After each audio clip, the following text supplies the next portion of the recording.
the economy seems to be, the people we're talking to are really not having huge, serious affordability problems. There's a lot of talking heads, a lot of squawking about that, but most of that's political. All about the messaging when it comes to the economy. GOP lawmakers and the president hitting back against Democrats, they say, are trying to erase the record high inflation and economic mess left behind by the Biden administration. A lot happening on the economic front today, including an interest rate drop that's expected when the Federal Reserve meets today. Former Trump White House economic advisor Steve Moore joining us right now to talk more about this. Steve, good morning to you. Always great to have you with us. Inflation stabilizing, gas prices the lowest they've been in 5 years. We got new tax cuts coming next year, so we're finally getting some relief after 4 years of runaway Biden inflation, which, by the way, was at 9.1% at the highest. But there seems to be, as Dave Ramsey has said, a lot of squawking at so-called affordability problems. How important is the messaging of this leading up to the midterms? You know, it's interesting because Trump gave a interview a few days ago, and the interviewer asked him, what grade would you give the economy? And he said A+++. And look, if you ask me, Jan, I would say I'd give it an A-. It's a strong economy. We have 7 million open jobs. Inflation is coming down. People's 401k plans have dramatically increased because of the stock market boom. Gasoline is now $2 a gallon in some states and below $3 a gallon in most states. So that's been a huge improvement. But, you know, I would give the Republicans about a grade of a D in terms of communicating this to the American people, right? Because there's, you know, if you look at the polls, you looked at them, Jan, people are angry about beef prices and healthcare prices. And Trump has to remind people, well, yeah, you should be angry because we saw these huge increases under Biden. 90% of the increase in the prices happened under Biden, not Trump. Yeah, and they're expecting something like that. They're expecting it to come down that fast because you heard like Democrat Josh Shapiro in Pennsylvania talk about these farmers who were upset. These farmers just got billions of dollars in subsidies from the administration. So we know that there is still some residual from the previous administration, and that Trump has done a lot already to try and reverse some of what happened during the Biden administration. The big question, though, is how is this messaging going to be moving forward? And of course, will we see an interest rate cut today? Yep. And will that translate to a drop in mortgage prices and mortgage rates?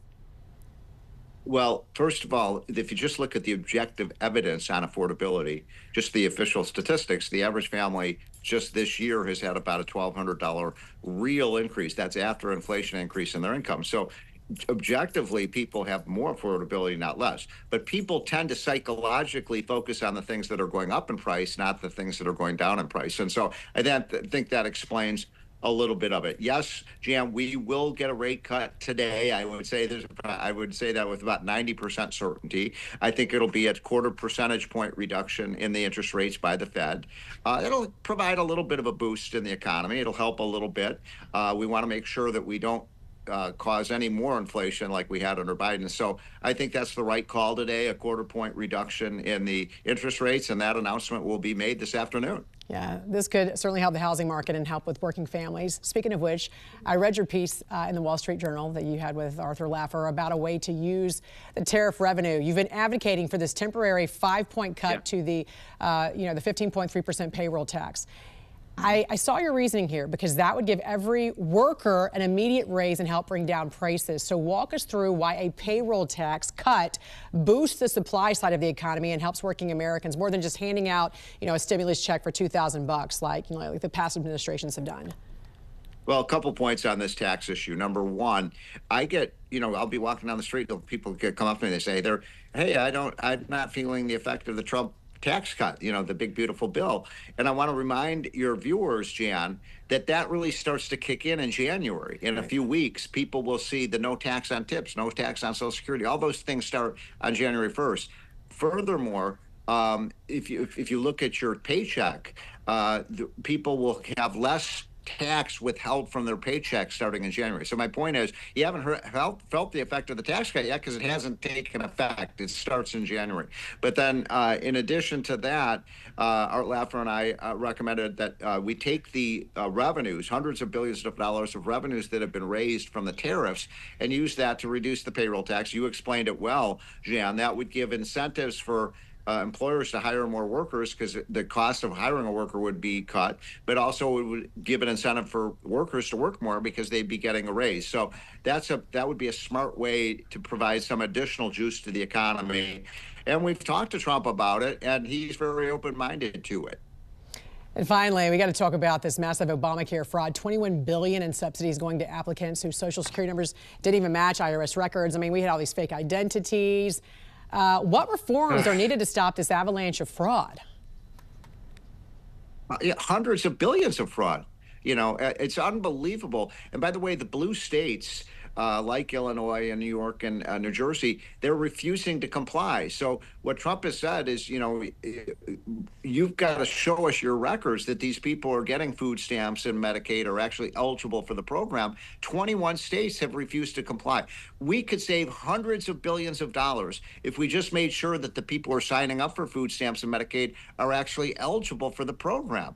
But for some reason, a lot of these governors don't want to comply because they view it as just free federal money coming into their state. We have got to clean up these programs. We're running a $2 trillion annual deficit. We can't have hundreds of billions, not millions, hundreds of billions of fraud, Jan. I'll tell you what, a lot more to talk about this, and I probably won't see you until the new year. So Merry Christmas and Happy New Year to you, sir. Great to have you on, as always. Look forward to I'm sure we'll be talking before then. A lot. Okay. Former White House Economic Advisor Steve Moore, great to have you. Thank you.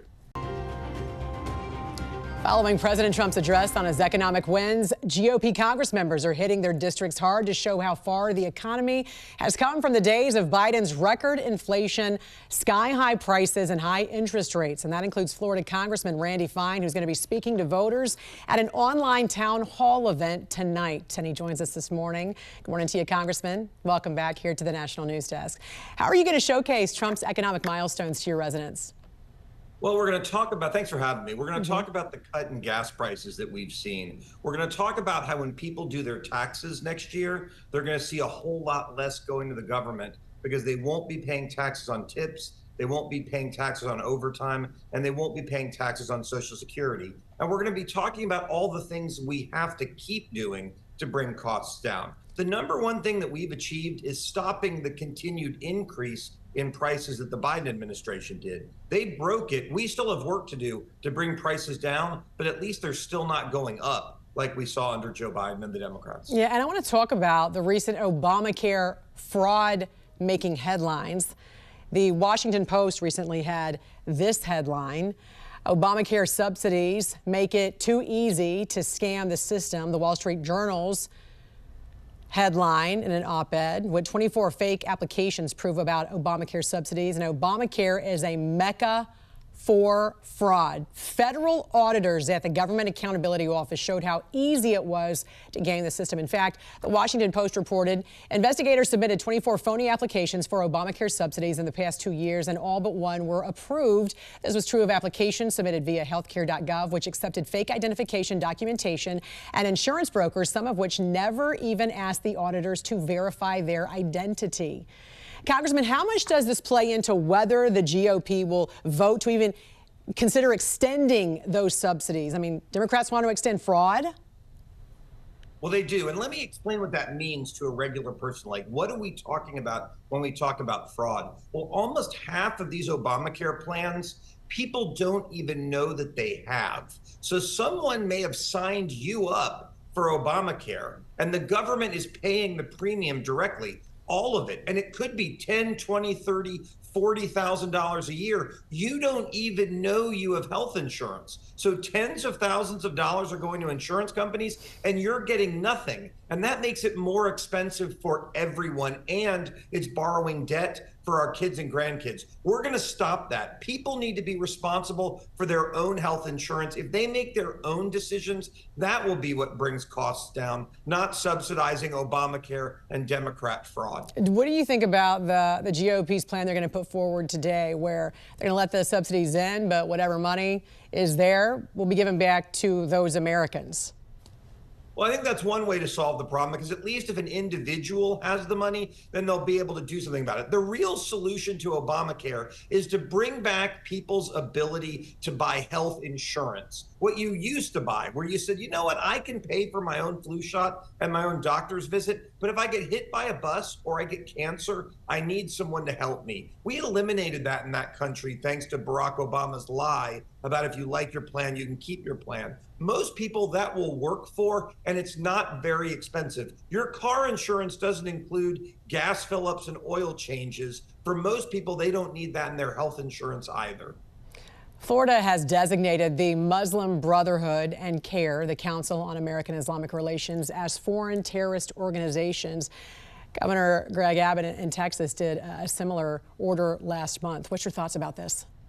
Well, I was proud to lead this fight. When I was in the Florida legislature last year, we passed a bill in the Florida House to do exactly this. There is no question that CARE is a Muslim terror front group that is trying to undermine our societal institutions by making Americans hate each other and bringing Sharia law to the United States. In Dearborn, Michigan, where they took power, their mayor said Christians were no longer welcome. In Minneapolis, they want the call to prayer at 5 o'clock in the morning. This is a Judeo-Christian nation. There's no room for this crap. And I'm very glad that Governor DeSantis and Governor Abbott are doing what they're doing. All right, where can folks see your town hall online tonight? They can go to fine.house.gov. That's my government website. They can watch it live. We're hoping to start between 5:30 and 6:30, depending on votes in the House tonight. All right, Congressman Randy Fine from the great state of Florida. Thank you for joining us here on the National News Desk. Thanks for having me. Thank you.